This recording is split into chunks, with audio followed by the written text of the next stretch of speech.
So think I better let it go. Let it go, baby. Oh, The car wreck that mistakenly revealed Teddy Pendergrass' gay affairs. I met Teddy in the 70s. I was coming down the street where I lived at. It was close to the studio where he recorded. And he called me over to his car, and it was a Rolls Royce. I thought he was a pimp. Teddy Pendergrass was the ultimate ladies' man with the silky voice, the tailored suits, and women fainting at his shows made him a legend.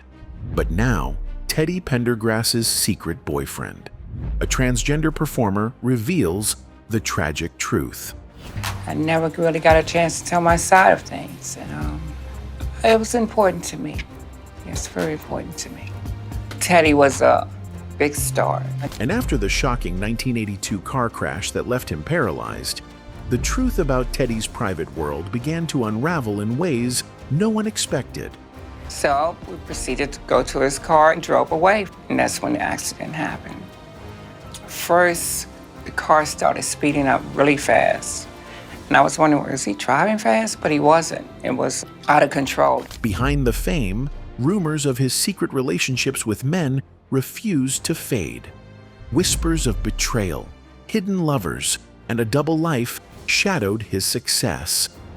Before the fame, before the silk suits and screaming fans, there was Theodore Derice Pendergrass, a preacher's son from Philadelphia who found his first stage in church.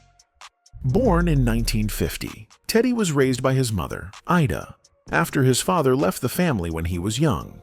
The streets were rough, but Ida kept him grounded in faith, teaching him discipline and the value of hard work. From an early age, Teddy showed a rare mix of charm and focus. He sang in the church choir and learned to play drums before he was even a teenager. By 10, he was already performing at local revivals, drawing attention for his commanding voice. In high school, he was restless. Music was his escape, a way to express the emotion that words couldn't. He joined small bands across Philadelphia, perfecting his sound and studying performers like Otis Redding and Marvin Gaye. Those influences shaped his stage presence.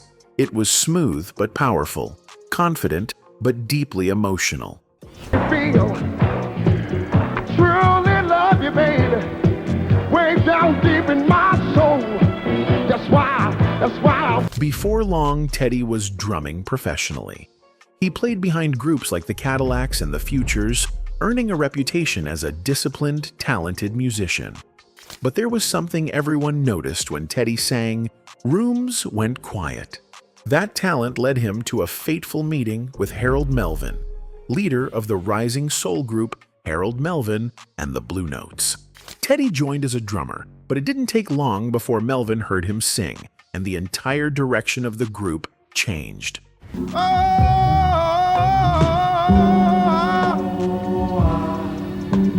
By the early 1970s, Teddy had become the voice of the band. Songs like "If You Don't Know Me By Now" and "Wake Up Everybody" introduced the world to his soulful intensity. Audiences connected instantly. Teddy wasn't just singing, he was testifying. Behind that growing fame, though, was a young man still searching for balance. He carried his mother's teachings with him, but fame was seductive, and the world around him was shifting fast. No one, not even Teddy, could have imagined how far that voice would take him or how much it would one day cost. Teddy Pendergrass wasn't just an R&B star. He was the sex symbol of soul music. From the moment he left Harold Melvin and the Blue Notes, his name became synonymous with power, passion, and heartbreak. His voice made women cry, his image sold out arenas, and his life behind the spotlight was tangled in love, jealousy, and tragedy.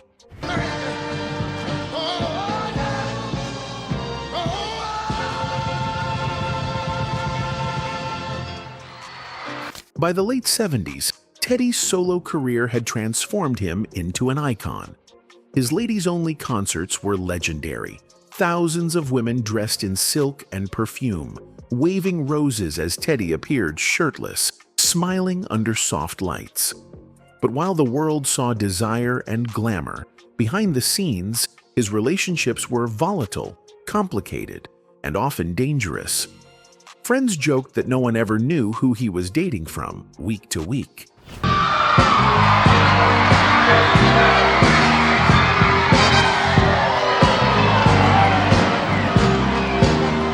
Still, one woman stood apart from the rest, Taz Lang.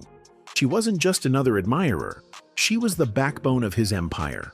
Smart, business-savvy, and fiercely protective, Taz became both his manager and his closest confidant. She guided his career decisions, kept him grounded, and wasn't afraid to challenge him when fame began to blur his judgment. Manager and girlfriend Tasmaya Taz Lang was shot dead on the doorstep of her home in April 1977. Their bond went beyond business. They were inseparable at shows and parties, the picture of power and passion. But insiders said the relationship came with storms. Taz demanded respect in an industry dominated by men, and that rubbed some of Teddy's team the wrong way. Rumors swirled about jealousy, manipulation, even power struggles inside his camp. Some said Taz made enemies simply for being the woman who could tell Teddy no. In 1977, everything changed. Taz Lang was found murdered in Philadelphia, shot under mysterious circumstances. Police opened an investigation, but no one was ever charged. It became one of the most haunting unsolved cases in Philadelphia's music history. For Teddy, the loss was shattering. He was never accused of wrongdoing, yet the media frenzy was merciless. Headlines hinted at revenge, love triangles, and betrayal. Some claimed the murder was connected to jealousy, others to business. Friends said Teddy withdrew completely. The confident ladies' man suddenly guarded, quiet, and broken. The death of Taz Lang marked a before and after moment in his life. The charm, the laughter, even his trademark smile faded. He rarely mentioned her again in interviews, but those who knew him said the guilt never left.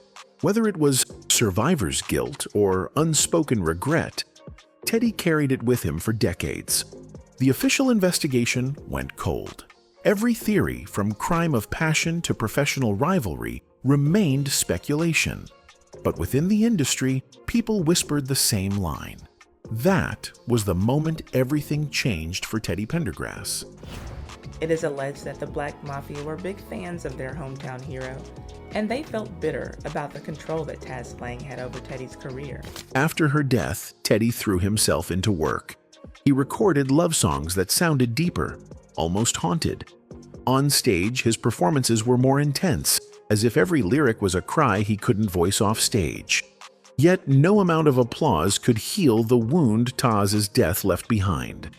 By the early 80s, he sought comfort in new relationships. There were quiet rumors linking him to Whitney Houston, though neither ever confirmed it. What was certain was that Teddy began seeking stability, a kind of peace fame had stolen. That search led him to Karen Still, a former model who stood by him after the devastating 1982 car crash that left him paralyzed. Karen became not just a partner but his anchor, helping him rebuild his sense of purpose and dignity when the world assumed his story was over. As a lot of people know you as the late, great Teddy Pendergrass's wife, first wife, the original wife. Years later, he would marry Joan Pendergrass, who remained by his side until his death in 2010. But those close to him said no love ever matched what he'd shared with Taz. Her death lingered like an unfinished song, the verse that ended too soon. We just started a relationship that way. Wow. Wow. It's So, quite- I mean, if you haven't guessed already, we're sitting here with Joan Pendergrass, who was married to the late Teddy Pendergrass. Even at the height of his fame, whispers about Teddy's private life never stopped. Rumors about control, women, and even his sexuality circulated constantly. He refused to engage, preferring silence over scandal. But privately, he battled exhaustion and depression. the cost of living up to an image that no longer reflected the man he had become. Behind the luxury cars, the tailored suits, and the sold-out shows was a man still haunted by what he'd lost. His career soared, but his personal world had cracked and no hit record could fix it. Taz Lang's murder wasn't just another tragedy in show business. It was the turning point that reshaped his entire life, from confident superstar to a man forever chasing redemption through music. Years later, when asked how he endured it all, Teddy simply said, "You live with it. You don't move on. You just learn to live with it." Those words summed up his story, the voice that once electrified millions, now speaking softly from experience, love, and loss. On March 18, 1982, Teddy Pendergrass left his Philadelphia home in his Rolls-Royce. It was late, and he was on his way to meet up with friends after spending time at the studio. The car was his pride and joy, a sign of how far he had come from his early days as a drummer. But what happened that night would change his life forever. Around 2 in the morning, his Rolls-Royce went off the road and slammed into a tree on Lincoln Drive. The crash was so violent that it crushed the front of the car completely. When emergency crews arrived, they found Teddy trapped inside, unable to move. His passenger, a young woman named Tenika Watson, managed to crawl out of the wreck. She was shaken, but alive. News of the crash spread fast. Within hours, radio stations in Philadelphia were flooded with calls.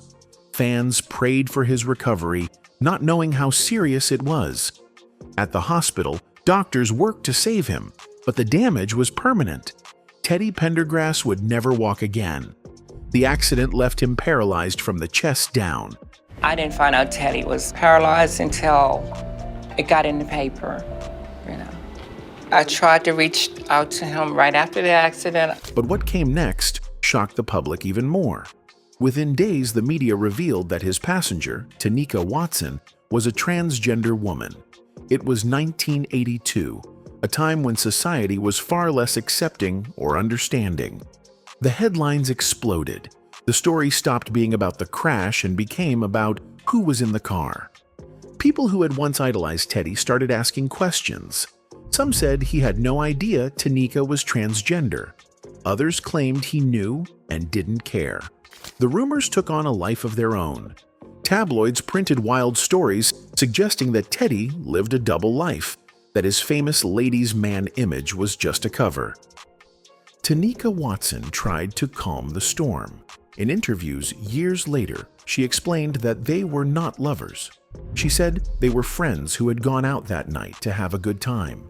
She insisted there was no hidden relationship and that the accident was exactly what it looked like, a terrible tragedy. But her words did little to stop the gossip. In one rare interview, Tenika said, "Teddy didn't know about my background. We were just out together that night, that's all." She described how the crash happened so suddenly that neither of them had time to react. She also said the attention after the accident destroyed her life too. People followed her, threatened her, and accused her of things she had never done. Woman there, and she said, "Well, you're not going to see him before his son does." And she caused this big scene, and I just left. The press, hungry for scandal, painted their own story. They called it the crash that exposed Teddy's secret. Radio talk shows debated his sexuality. Fans argued about whether he was hiding something or just caught in the wrong situation. It became one of the biggest celebrity controversies of the decade. For Teddy, it was devastating. He had already been through heartbreak and loss with Taz Lang's death, and now his life was permanently changed.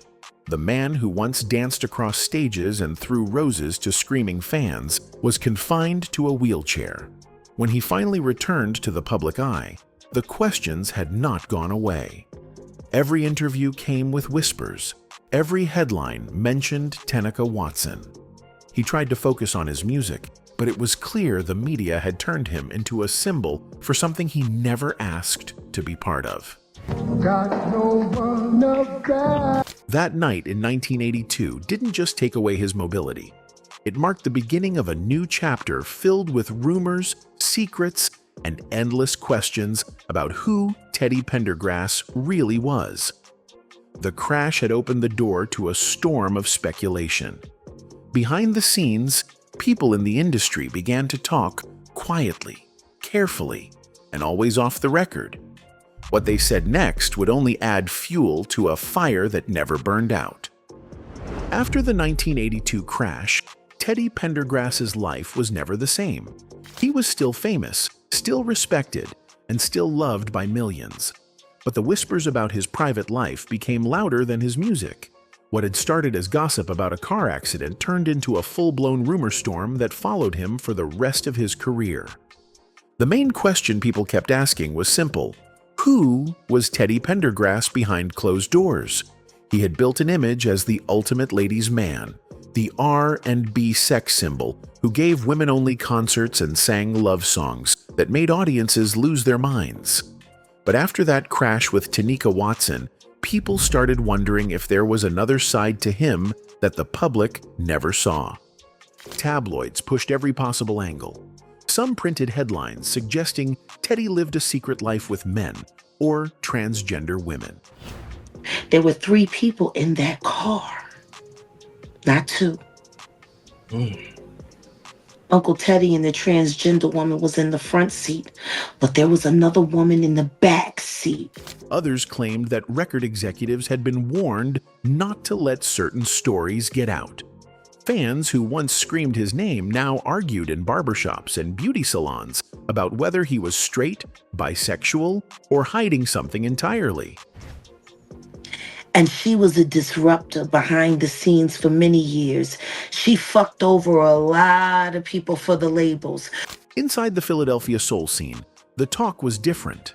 Some insiders said they were told to stay quiet about what really went on at certain private parties. One former background singer told a reporter years later that she was warned never to bring up who Teddy liked if she wanted to keep her job. According to her, there were parties where male and transgender guests were present, but no photos or recordings ever surfaced. Even with no proof, the rumors spread like wildfire. People said that certain associates protected Teddy from exposure, and that others threatened anyone who tried to talk. Some claimed the car crash wasn't just bad luck, but tied to something deeper, maybe even an attempt to silence him. None of it was ever confirmed, but the theories refused to die. Teddy's management team went into full control mode. They wanted to protect his image at all costs. His publicists focused on pushing his comeback story, not the gossip. They scheduled interviews, planned TV appearances, and pushed his next album to remind people of his music, not the crash. But no matter what he did, the questions followed him everywhere. 25 years in the business, which is a great accomplishment. In his final report, we take a look back at the career of this industry giant and how he coped with the near-fatal accident that left him paralyzed and in a wheelchair for the rest of his life. For the fans who stayed loyal, the rumors didn't matter. They said his music spoke louder than any tabloid headline. But for others, the contradiction was too much. How could the man who gave women-only concerts now be the center of such talk? To them, it didn't add up. Some close friends later admitted that Teddy struggled with how people saw him. He wanted to be known for his talent, not the controversy.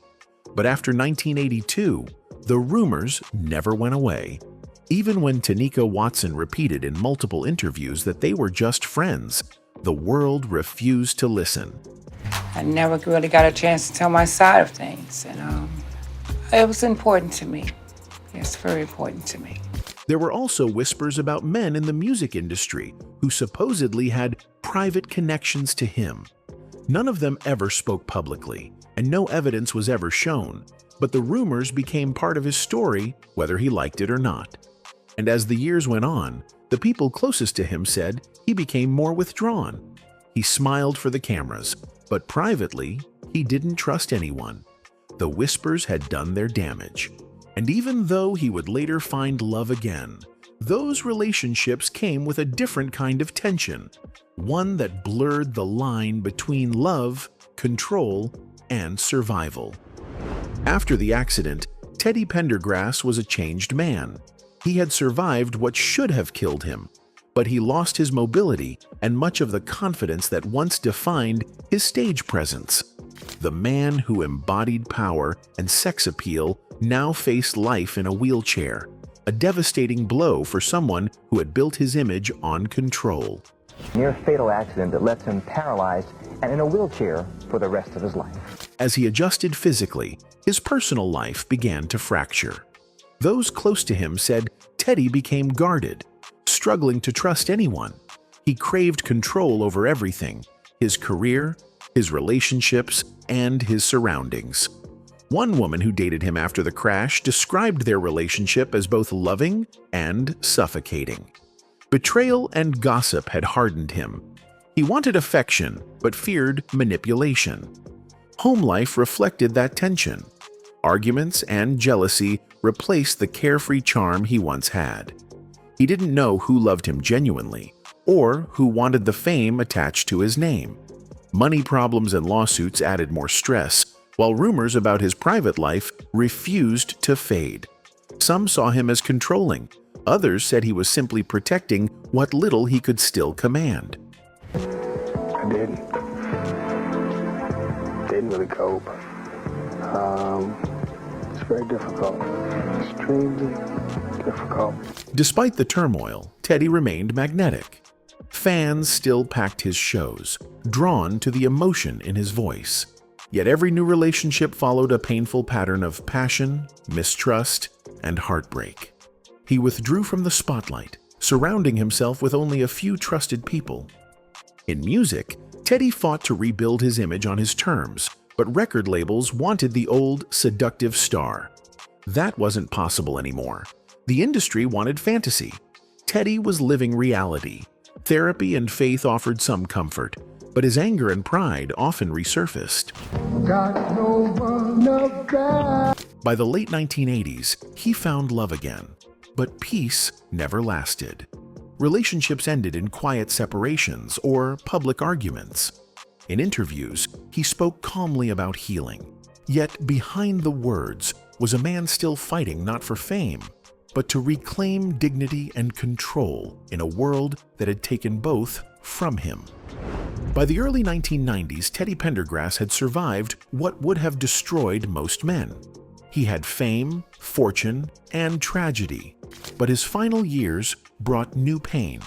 The crash had taken his movement, but the betrayals that followed wounded his spirit even deeper.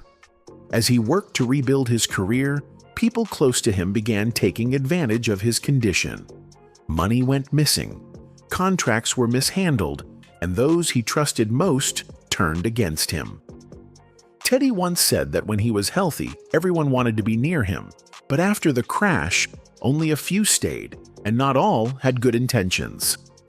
Despite it all, Teddy refused to quit music.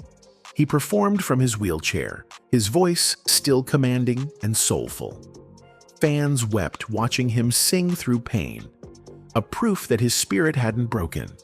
His marriage to Joan Williams offered brief peace, but ended in turmoil. Health problems followed with infections, complications, and constant hospital visits, yet he never stopped creating. By the 2000s, new disputes arose over royalties and ownership of his songs. Even as his body weakened, Teddy fought to protect his legacy from those trying to profit off his name. In his final interviews, he admitted he had trusted the wrong people, but said forgiveness gave him peace. In 2010, Teddy Pendergrass died at 59 from complications related to colon cancer. The world mourned the voice that defined an era, a man whose life mixed fame, heartbreak, and resilience. Teddy Pendergrass, the soulful singer who became an inspirational figure after being paralyzed in a car accident, has died at 59 following a battle with colon cancer. The rumors never stopped, but neither did the respect. No scandal could erase the power of his music or the passion that made him unforgettable.